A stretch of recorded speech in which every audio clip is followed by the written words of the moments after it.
HR347 and S1794, aka the Trespass Bill of 2011, criminalizes protest, Lewis. This is the legislators responsible for bringing this legislative excrement to life are Representative Tom Rooney, a Republican from Florida, in the House of Representatives, and Senator Richard Blumenthal, Democrat from Connecticut, leading the Senate version.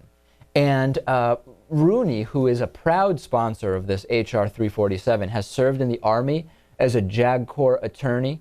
He has taught law at West Point, with his specialty being criminal law and, ironically, constitutional law.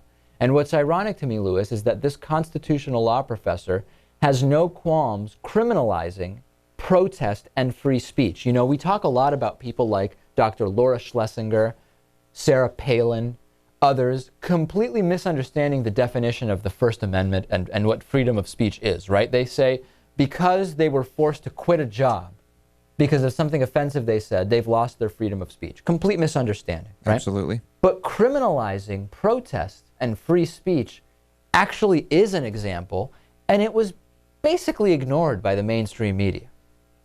Crazy. No surprise, I guess. Really? I don't know. I mean, I'm not surprised.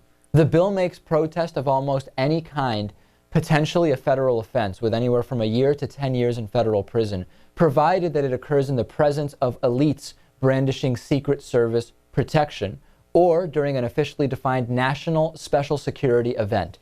I don't want to go down the police stater conspiracy theories, but this really is a concern to me, because we aren't talking about people being offended at an N-word rant from Dr. Laura and not wanting to listen to her on the radio anymore. We're actually talking about potentially, creating additional stipulations one after another to make it more and more difficult to protest or to make your voice heard.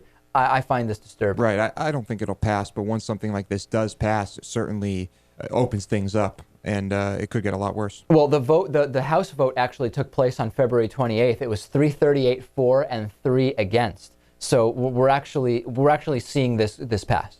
Oh. The question is, how will it be interpreted? How will it be enforced? Yeah, I guess we'll have to wait and see.